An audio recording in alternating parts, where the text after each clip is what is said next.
Nggih nggih. Rondo ayu nggih. Nggih.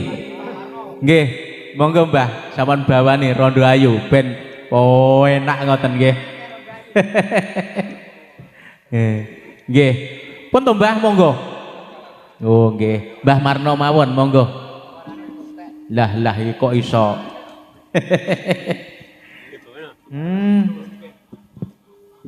Pripun? Oh nggih. Cek Pak Usup. Nah, eman lamun. Mbake suarane penak kabeh, Mbak. Yen binangku liya kakung nadyan wis rondo nanging taksih kinyis-kinyis. Pripun, Pak? Kinyis-kinyis. Nadyan rondo dasar ayu isih muda.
lewat ngarepanku pasir kuning aduh kulitane namu kiring saya tambah manis yen to mesem karo geget lambe yen ngandikan sopan aduh sapa sing ora kasmaran yen mau nganggo sarwa patuh napa luput yen kula kepencut rawara sedina wae rasane kaya sesasi suwene najan rondone ayu suwe-suwe kepikat atiku sasat rinten dalu aduh lam-lamen rondo sing ayu yen mau nganggo sarwa patut napa luput yen kepencut rawara sedina wae rasane kaya sesasi suwene najan rondone ayu suwe-suwe kepikat atiku sasat rinten dalu aduh lam-lamen rondo sing ayu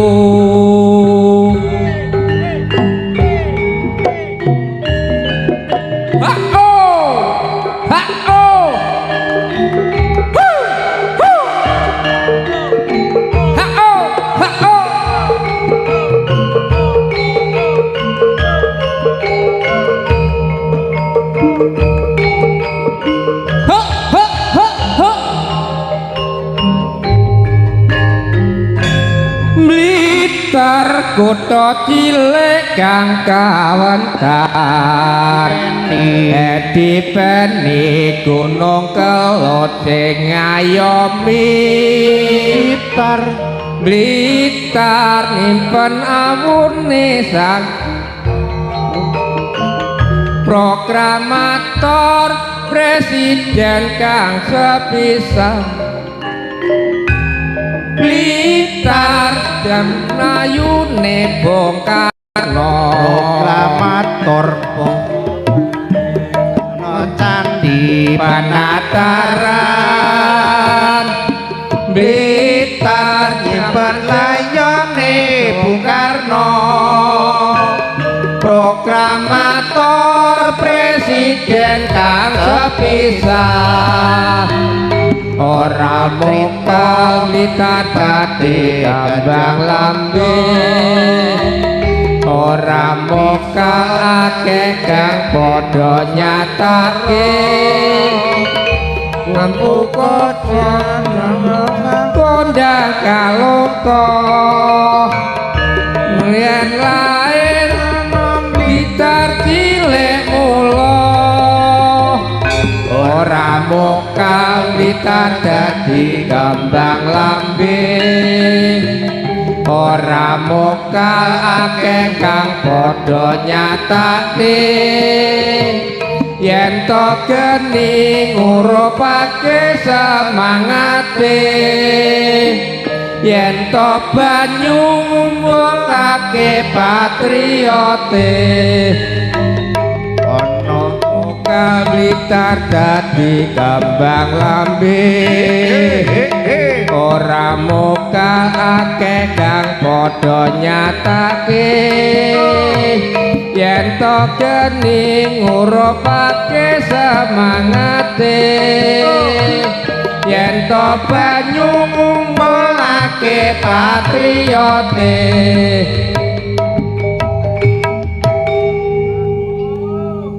ruwet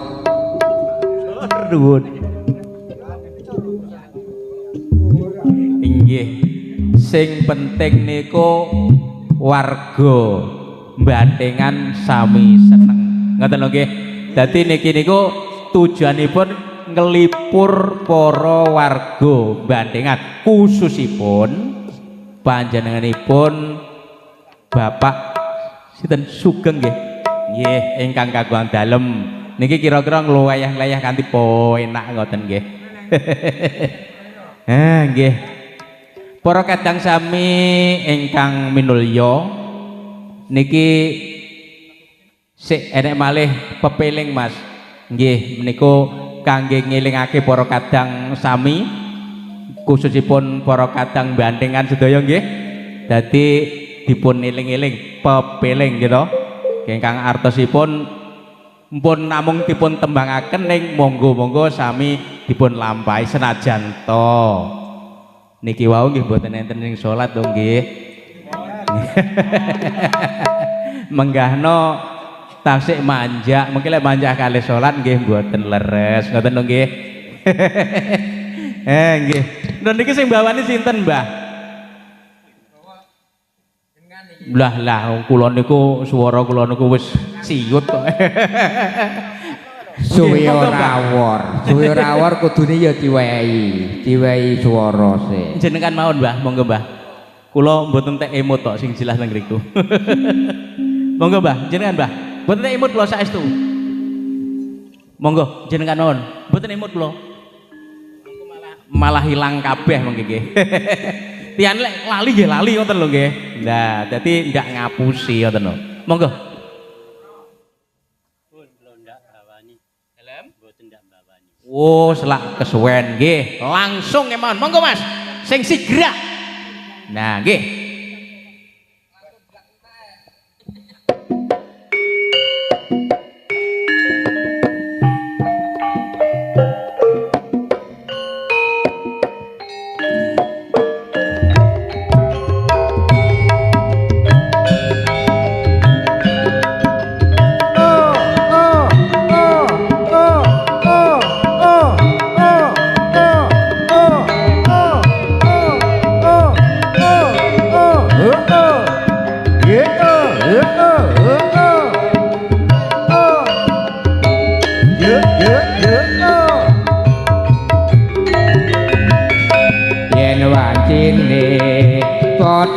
dielingke wis wajibe padha nindakake adan wis kumandang wayahe sembahyang natapi wajib jawuhe pangeran salat yakti cagake agama limang watu kudu tansah dijaga kanthi istiqomah lan sing tumanimah luwih sampurna yen berjamaah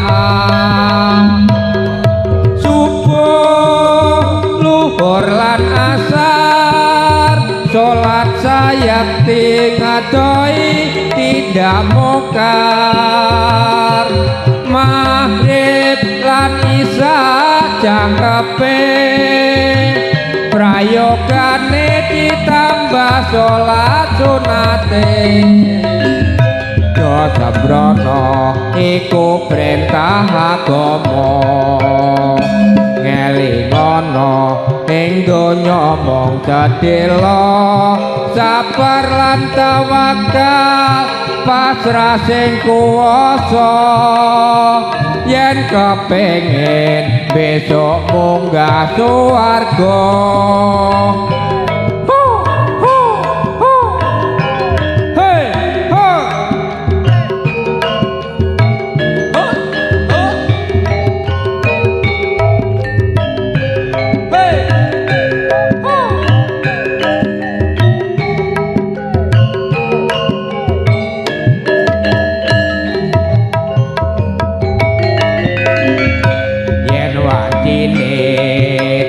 jati elengke wis wajibe padha nindakake padan wis kumandang wayahe sembahyang natapi wajib dawuhe pangeran salat yakti jagake agama limang waktu kudu tansah dijaga kanthi istiqomah lan sing tunanima luwih sampurna yen berjamaah subuh luhur lan asar salat sayekti ngedohi tidak mungkar maghrib lan isya jangkepe prayogane ditambah salat sunahe aja sembrono iku perintah agama ngelingono ing donya mung sedhela sabar lan tawakal manembah sing kuwasa yen kepengin besok munggah swarga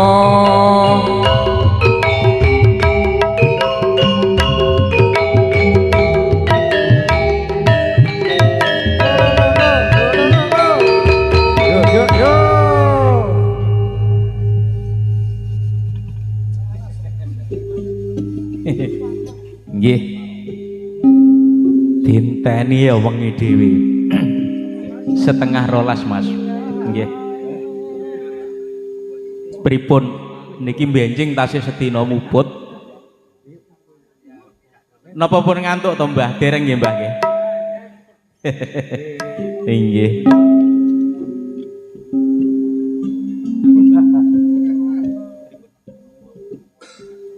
pun ngantuk Pak Parno sampun nggih sampun ngantuk Ibu Tenono niki sik sak gending kas nggih rumangke dipun ramekaken ayak ngoten nggih nah niku mengke pas jam 12 ngoten nggih nah nggih napa sak gending kas niku napa wo nggih rengu nggih tresna larangan ae wo sing pundi nggih pun manut ibuke tresna larangan ngoten nggih muanut mawon kok beh nggih monggo ngoten sing mungel mbok sing enem Mbak nggih ben saya penak unine ngoten nggih benjing lek kula tanggapan tak jak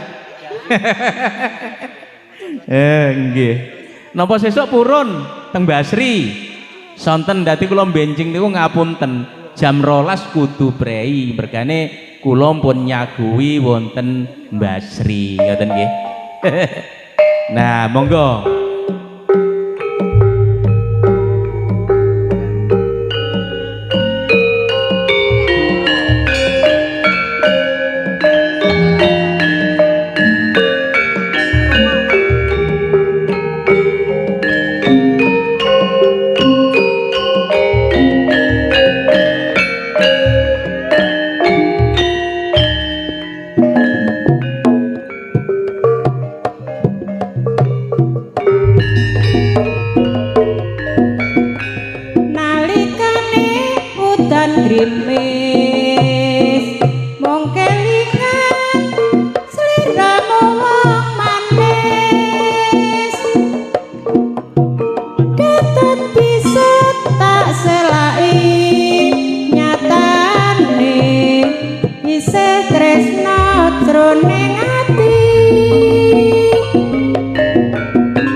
uripeku sayang iki pancen kasunyatan aku kowe nyambung tresno larangan samestine yen tak omong gawe lara luwe becik tak simpen nang jero dada najan lara wis tak trima tak simpen nganti puputing yaswa lila aku kudu lila sliramu dadi bojone wong liya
Kok esek enek sing napa ning kesletut ngoten niku nggih. Malah kencret. Lek taran niku ceret mengki kentu. Nggih, para kadang sami niki nggih pun wengi nggih. Niki dipun ladrangaken. Niki nyuwun ladrang wahyu. Tujuanipun menapa? Mantenipun bendang oleh wahyu nggih. Bendang ngeten niki ndang oleh wahyu, ndang dadi oleh momongan. Nah, sing dituju kan teng ngriku niku nggih. Nah, monggo ladrang wahyu nggih.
Iya.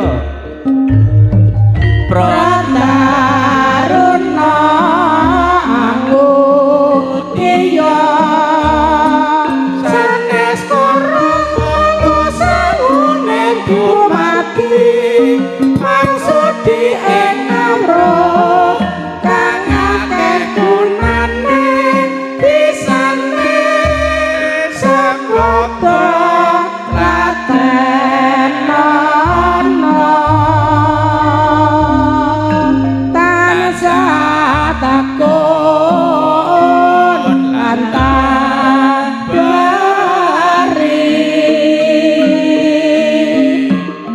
tanpa wibit rewa rena rame ya ing gawe sapi ya ing pamrih dasare anggayo tanjung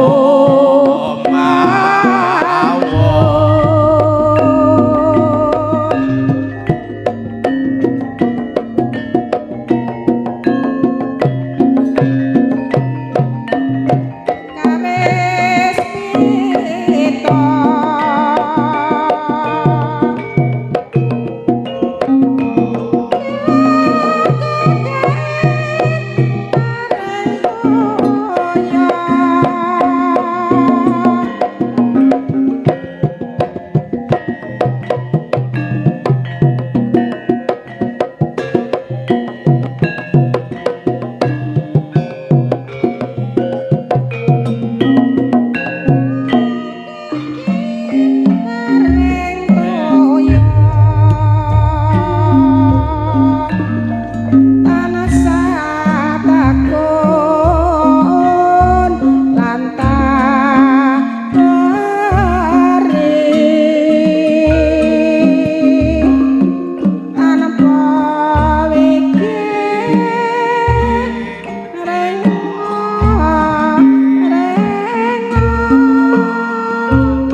Para kadang sami riyen kita cekapi sepaten nggih.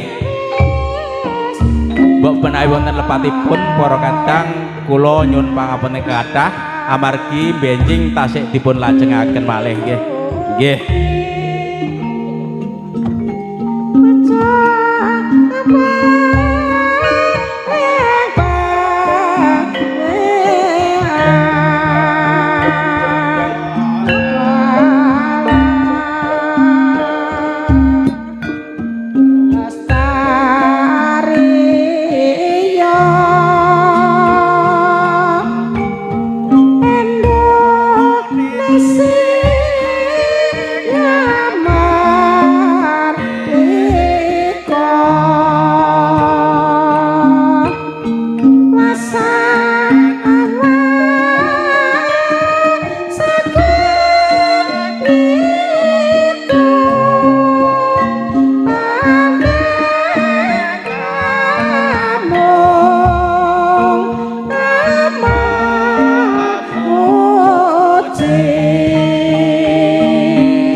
Tresno